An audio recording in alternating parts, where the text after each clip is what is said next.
Assalamualaikum warahmatullahi wabarakatuh. Saya kira pidato kuncinya masuk dalam tadi sudah cukup.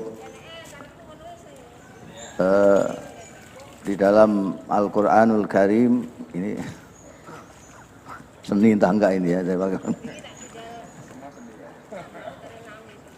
Allah berfirman, walau sya'a la ja'alahum ummatan wahidah. Tadi sudah disampaikan dalam pidato kunci oleh Masuk Dalem. Di dalam ayat ini ada walau. Walau itu kurang lebih artinya andai kata. Andai kata itu tidak. Andai kata saya punya uang 1 miliar, berarti saya memang tidak punya duit 1 miliar itu. Ngelamun saja. Andai kata Tuhan menghendaki, bisa saja. Semuanya jadikan satu. Satu tok, satu umat saja. Jadi artinya apa? Artinya Tuhan tidak menghendaki satu umat. Jadi persis seperti pidato kuncinya Masuk Dalem tadi, keberagaman ini adalah suatu keniscayaan, suatu yang fitri sifatnya. Melawan ini, ya melawan kehendaknya Tuhan. Dan itu sia-sia. Ini pernah dicoba. Keberagaman ini pernah dicoba dengan keseragaman. Mungkin niatnya baiklah. Dulu Pak Harto ingin supaya kehidupannya harmonis. Cuma sayangnya niat harmonis itu kan bagus. Cuma caranya yang keliru, yaitu menyeragamkan. Dikiranya kalau seragam itu harmonis. Sampai nanam padi seragam, jual cengkeh seragam. Bahkan ngecat omahe dhewe itu harus seragam dengan dalamnya si sultan kuning kabeh. Karena selalu digejoh itu. Selalu dicekoki dengan keseragaman. Akhirnya kita agak sulit berbeda sekarang ini. Berbeda sedikit marah, berbeda sedikit. Padahal itu kan indah sekali berbeda-beda itu. Indah sekali. Jadi kalau kita misalnya di taman terus ada bunganya kuning tok itu kan nyempeti meripat itu. Tapi seninya itu harus merah, kuning, biru, hijau itu segala macam. Tiba-tiba sebelum kita sembuh dari cara berpikir yang seragam terus itu, tiba-tiba ada yang namanya perubahan besar. Pak Harto lengser ada perubahan, reformasi, bahasa Arabnya islah baik. Sayangnya islah itu tidak melihat yang mau diperbaiki mana dulu, yang baik mana, yang tidak baik mana, yang ini keburu euforia untuk merdeka, untuk bebas merdeka, demokrasi. Berarti akhirnya orang itu kayak burung yang semula disangkar itu dilepas. Itu malah natap-natap sana. Nabrak-nabrak. Kita belum siap demokrasi, berdemokrasi. Akhirnya terus jadi anarki.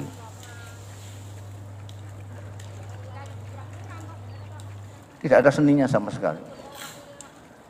Tidak ada seninya. Anarki tidak ada seninya. Jadi.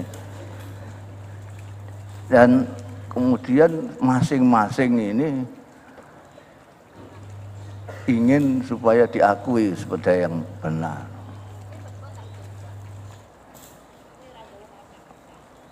Kalau sampean mengaku benar, saya benar, dia berkelahi. Bukan salah satu kena, ya pada benernya enggak apa-apa lah gitu. Jangan serang. Iya. Ini sudah menjawab sampean apa lebih ini?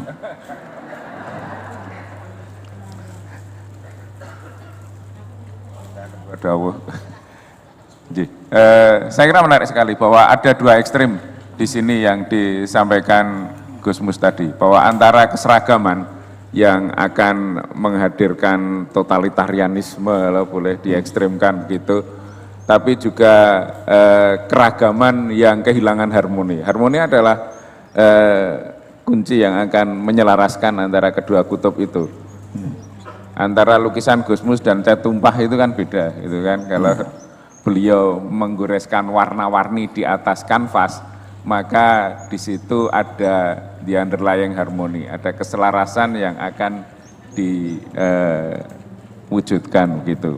Dan itu dicapai dengan warnanya yang berbeda-beda. Begitu Gus. Kalau warnanya sama semua itu namanya ngecat tembok gitu. Kalau warnanya berbeda-beda tapi awur-awuran ya cat tumpah saja gitu. Masalah saya kalau ngelukis itu saya tumpahin saja kanvas dengan segala dengan cat yang berwarna-warni gitu. Tapi bagus. Bagus. Wah, namanya lukisan abstrak kata orang-orang itu. Abstrak laduni itu memang beda gitu. Kemarin saya nyoba gitu itu mah dikira kucing liwat itu. Mau utah condol kucing ya gitu. Nah, di dalam spektrum antara yang anarkis dengan yang totalitarian itu gimana kita bisa membangun? Ya itu yang kita sedih, kita gundah itu adalah justru yang paling tahu bahwa Tuhan itu menghendaki keberagaman. Itu kan orang-orang yang beragama. Yang tahu bahwa kita harus menghargai keberagaman, menghargai perbedaan. Itu seharusnya kan orang-orang yang beragama. Tapi kini adanya acara-acara yang seperti ini kan baru saja. Ini acara kebangsaan, seminar kebangsaan. Terus kemarin itu di UGM acaranya juga semisal begitulah, penggalang persatuan. Yang baca Quran selalu wa'tasimu bihablillah. Ini rupanya ada orang yang resah, dan resah itu secara umum. Ini ada keresahan yang luar biasa. Karena sekarang ini, misalnya saya kemarin baca itu, sakit sekali saya merasa itu. Ini kok ada pramuka kok jelnya kok Islam yes, kafir no. Lu itu wong mendem kok ngantek gitu itu gimana? Itu nyekoinya itu gimana? Dan ini merusak betul, merusak. Dan itu menyakitkan sekali karena itu dilakukan oleh orang yang mengaku beragama. Orang yang beragama tentu tahu kalau Tuhan itu Maha Pengasih, menciptakan agama rahmatan lil alamin. Rahmatan lil alamin itu kasih sayang kepada alam semesta. Loh, kalau dengan saudara sendiri saja tidak bisa kasih sayang, itu bagaimana dengan yang lain-lain? Jadi saya mau mengatakan, Bu iya sebelum fatwa itu ngaji dulu, gitu yang terlalu sombong saya. Terlalu mengguru gitu loh. Tapi kenyataannya begitu. Hal-hal yang sepele-sepele dijadikan besar, dijadikan sesuatu yang membedakan dengan yang lain. Itu bagaimana itu? Jadi sampai menulis insya Allah saja, itu gegeran. Ini tidak SY tapi SH. Penting. Kalau SY Katolik soalnya. Ya, itu kok Saya ingin ketawa ya ingin nangis itu. Ini yang ngomong Ustadz dan beredar di WA itu. Orang ngaku kabeh, anakku bareng saya ingin nulisnya S nya insya Allah pakai SH, insya Allah.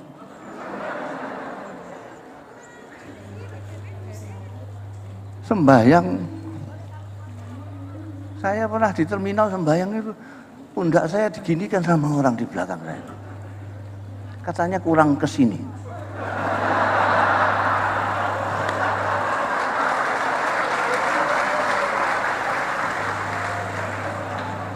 Dan saya di pidato nih, saya itu ditausiai.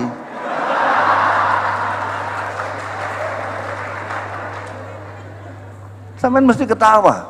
Gus Mus kok ditausiai itu kan ya ikut nemen itu.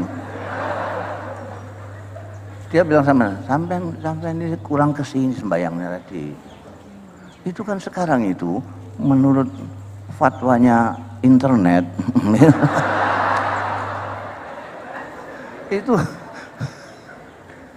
itu sampai berpengaruh ke bawah. Persoalan yang remeh-temeh ini. Ada yang datang ke tempat saya minta restu, dia mau merubah pengimaman. Ya itu tadi karena dawuhnya internet tadi. Ini katanya sekarang harus ini.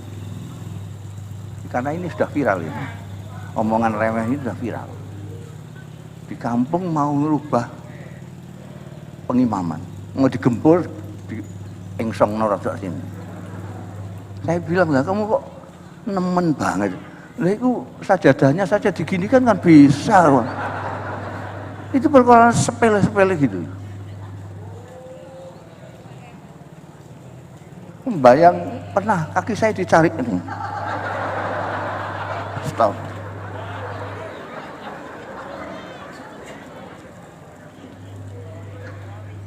Lah anak saya cerita juga jilbabnya di benakno kalau orang itu.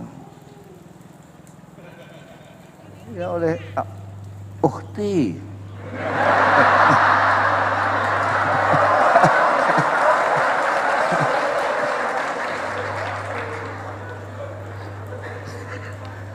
Ukhti belajar lagi yang baik ya tentang agama ya.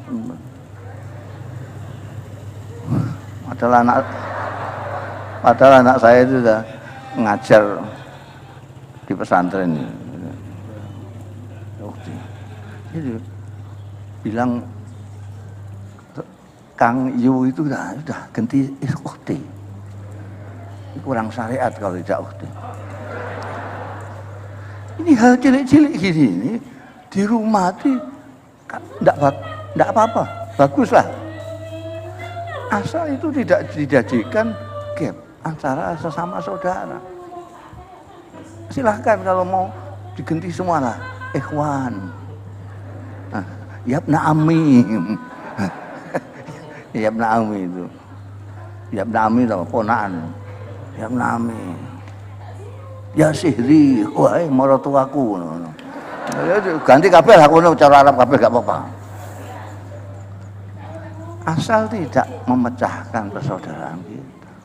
Kalau itu terus menjadi sesuatu yang menurut mereka itu istimewa dan yang lain itu tidak istimewa, itu yang merenggangkan persaudaraan kita. Kita itu sama. Saya itu ingin ketawa. Sebetulnya Gusti Allah itu sudah pensol lah. Dapur kita itu kayak apa? Aku mau muni dapurmu kok gak enak. Saya ganti dapur kita ben halus itu. Nah kalau muni dapurmu itu kan jelek. Gusti Allah sudah ngerti dapur kita itu apa. Lung kita ini makhluknya Gusti Allah yang paling akhir. Sudah melewati hari kiamat toh. Wong kiamat tahun 2012 katanya. Nah ini tahun 2020. Itu makhluk yang paling akhir.